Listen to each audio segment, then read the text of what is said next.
Okay, well, I'm Michael Kroth. I'm so honored and privileged and happy to be here talking for Banned Books Week. I was here last year and I read from The Grapes of Wrath, which was one of my favorite of all time books for personal reasons and also because of the history of the country and just where things were at the time. And this year I'm going to be reading from Catch-22. And Catch-22 is obviously on the banned book list as well. And it's kind of interesting. I have a long history with this book as well. This book was published in 1961, and it had a cover price of $5.95.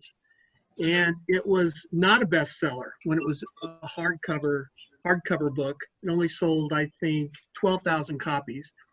But when it went to the paperback version, which was only 75 cents, then it became a very, very popular book and became nominated for the National Book Award, for more printings in hardcover, and sold everywhere.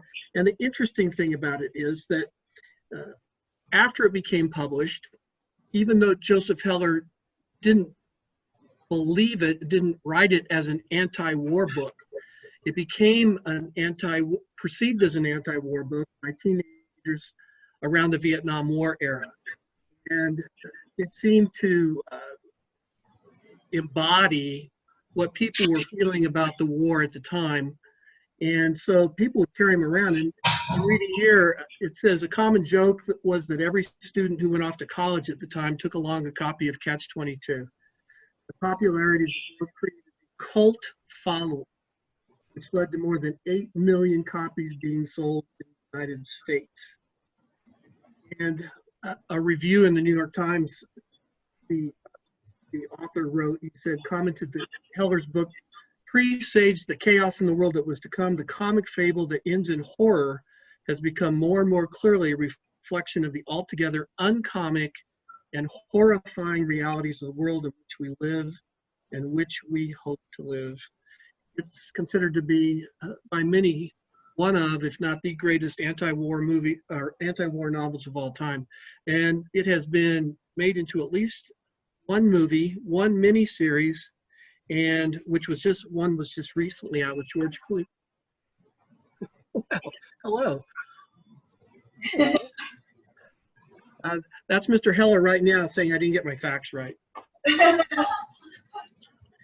So it was an anti-war book, and of course, I got this copy, which happens to be 75 cents is what this book cost. I got this book in, it must have been 1968 or 69 because I read it in high school. And it became one of the books that my fellow students, one of my closest fellow students, Lynn, her father owned a pharmacy, a drugstore, and so we would talk about Catch-22 on a regular basis. This was in high school in the middle of anti-war, and it was a book, obviously, that has stayed with me all that time through moves, high school, college, decades. So I've had this book for over half a century, and it's something that's near and dear to me. I'm going to be reading from that book today. To show you how important this book was to me, that when you become tenured, the library, and librarians here will know, with us will know this, when you become tenured, they ask you which book, they dedicate a book to you in the library. They put a book in the library, I think with your name in it. And they asked me which book I wanted, and the book that I wanted was Catch-22, because it embodies the type of thought that I think is critical during difficult times, and that's satire, making fun of those in power, those who are corrupt, those are people who need to be prodded, just like the kings and jesters back in the Middle Ages. Comedy and humor has always served to be able to prod those who are making decisions, and we see it in Saturday Night Live and other satires of today of how satire works. I even wrote a piece for the Idaho Writers Guild back in 2011 called The Irreverent Writer, because I was focusing on irreverence at the time. And the book that I mentioned in there was Catch-22, because Catch-22 is irreverent not only in the topic, content of being anti-war. in times of back in the 1960s, when it was a very conservative society just starting to develop some of its roots of anti-protest and changes of society, but not only in content for that time, but also in form. It was a very irreverent form of farce and paradox and all kind of words that were used in those that were not used. It's like E. E. Cummings, the way E. E. Cummings write. It was it was paradoxical, different kind of irreverent writing for the time. Is that's why one of the reasons why it's gone on to become a book that folks still read to this very day. And obviously people like George Clooney, who produced this latest miniseries, and others feel like it's a topic for our times. So that's kind of teeing some of why this topic is important to me. It is not one of the banned books that has been banned many times, like some of the other books you'll find in the banned book list, like To Kill a Mockingbird and The Grapes of Wrath and others. There's only noted 2 times when it was banned. One was Strongsville, Ohio, and the other one was in Dallas, Texas Independent School District high school libraries because of references to women as whores, is what they called it. So it was banned or challenged in that state. What I loved about the Ohio case is, and I pulled out a little article talking about why it was banned and how it was overturned. It was actually overturned and why that happened. You may find this interesting. I found it really interesting. Subtitled here is, after the book was banned, was taken off the required reading list and voted on to be removed from the library, Strongsville high school students take action. And think about our times right now. High school students take action. Students and other community members heard about the action of the board. There was an incitement of emotion. This spurned ideas that the board was trying to unjustly limit and control ideas to which the students could be exposed. Issues of First Amendment freedoms came to focus. Students bonded together in hopes of protecting their rights to receive information. And it goes on to talk about how that case was appealed to the appellate court, who overturned that in principle and in not completely, but ended up overturning it, and mainly because of the students and other community members who took action at that time. So a couple things have a few minutes to read from Catch-22. So I'm going to read a couple one short selection, and then I'll read about Catch-22 itself. So you have a sense of what Catch-22 really means. The title Catch-22 started out to be the title Catch-11. First of all, Catch-11, but then the movie Ocean's 11 came out that year, so they decided to do that.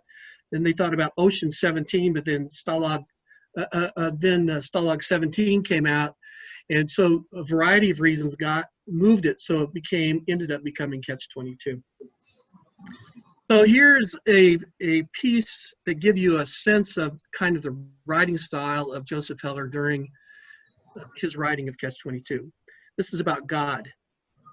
This is about God in war, and Yossarian, who's the main character, is trying desperately to get out of the war, staying in the hospital to avoid going to war, trying to find any ways to be found so he's not deemed able to actually go back into combat. He's a bombardier. He's the one who lets the bombs go, and every time they go, he's at risk of being blown out of the sky. He says, and don't tell me God works in mysterious ways. Yossarian continued, there's nothing mysterious about it. He's not working at all. He's playing, or else he's forgotten all about us. That's the kind of God you people talk about. A country bumpkin, a clumsy, bungling, brainless, conceited, uncouth hayseed. Good God. How much reverence can you have for a supreme being who finds it necessary to include such phenomena as phlegm and tooth decay in his divine system of creation? What in the world was running through that warped, evil, scatological mind of his when he robbed old people of the power to control their bowel movements? Why in the world did he ever create pain? Oh, he was really being charitable to us when he gave us pain, to warn us of danger. Why couldn't he have used a doorbell instead to notify us? Or one of his celestial choirs or a system of blue and red neon tubes right in the middle of each person's forehead. Any jukebox manufacturer worth his salt could have done that. Why couldn't he? What a colossal, immortal blunderer. When you consider the opportunity and the power he had to really do his job, and then look at this stupid, ugly little mess he made of it instead, his sheer incompetence is almost staggering. So that's Yossarian reading about God during war and the craziness of war. So I was curious when I started going back and reading about Catch-22, whether it had an impact on MASH and the writing of MASH, and apparently it didn't. But MASH is another example, the movie and the TV show, of satire during the war. And in that case, the war was obviously the Korean War, making fun of the bureaucracy and all the decision-making that goes on into war. So here's Yossarian in perhaps the most famous, and the book is filled with just hilarious writing and wordsmithing, which I love throughout the piece. But here's Yossarian learning about Catch-22, and he's talking to Doc Danica. Doc Danica is the squadron's doctor, and he's the one who can decide whether someone can be taken out of the war or not. So here's Doc Danica. He said, Doc Danica didn't laugh until Yossarian came to him one mission later and pleaded again, without any real expectation of success, to be grounded. Doc Danica snickered once and was soon immersed in problems of his own, which included Chief White Half-Oat, who'd been challenging him all that morning to Indian wrestle, and Yossarian, who decided right then and there to go crazy. You're wasting your time, Doc Danica was forced to tell him. Can't you ground someone who's crazy? Oh, sure, I have to. There's a rule saying I have to ground anyone who's crazy. Then why don't you ground me? I'm crazy. Ask Clevenger. Clevenger? Where is Clevenger? You find Clevenger and I'll ask him. Then ask any of the others. They'll tell you how crazy I am. They're crazy. Then why don't you ground them? Why don't they ask me to ground them? Because they're crazy, that's why. Of course they're crazy, Doc Danica replied. I just told you they're crazy, didn't I? And you can't let crazy people decide whether you're crazy or not, can you? Yossarian looked at him soberly and tried another approach. Is Orr crazy? He sure is, Doc Danica said. Can you ground him? I sure can, but first he has to ask me to. That's part of the rule. Then why doesn't he ask you to? Because he's crazy, Doc Danica said. He has to be crazy to keep flying combat missions after all the close calls he's had. Sure, I can ground Orr, but first he has to ask me to. That's all he has to do to be grounded. That's all. Just let him ask me. And you can ground him, Yossarian asked. No, then I can't ground him. You mean there's a catch? Sure, there's a catch, Doc Danica said. Catch-22. Anyone who wants to get out of combat duty isn't really crazy. There's only one catch, and that was Catch-22, which specified that a concern for one's own safety in the face of dangers that were real and immediate was the process of a rational mind. Or was crazy and could be grounded. All he had to do was ask. And as soon as he did, he would no longer be crazy and would have to fly more missions. Or would be crazy to fly more missions and sane if he didn't, but if he was sane, he had to fly them. If he flew them, he was crazy and didn't have to. But if he didn't want to be, he was sane and had to. Yossarian was moved very deeply by the absolute simplicity of this clause of Catch-22 and let out a respectful whistle. That's some catch, that catch 22, he observed. It's the best there is, Dr. Nika agreed. So that's catch 22. If you're rational, you have to go to war. If you go to war, you're crazy and can be grounded. So that's the paradoxical view that you'll find from catch 22, and I know I'm out of time, so I won't continue. But I recommend very highly the conversation around catch 22 in these times of craziness. And sometimes it takes some humor and laughing at ourselves, not just ourselves. I call it self-irreverence, where we can make fun of our own belief systems and do the kind of things which allow us to think that we're not the know-it-alls that the other folks on the other side think that we are, so that perhaps we can get down to some kind of understanding amongst people who otherwise might feel this way. So I leave you with just one quote from Joseph Heller in his book. He says, just because they're paranoid, or just because you're paranoid doesn't mean they're not after you. Thank you all. That's, I think,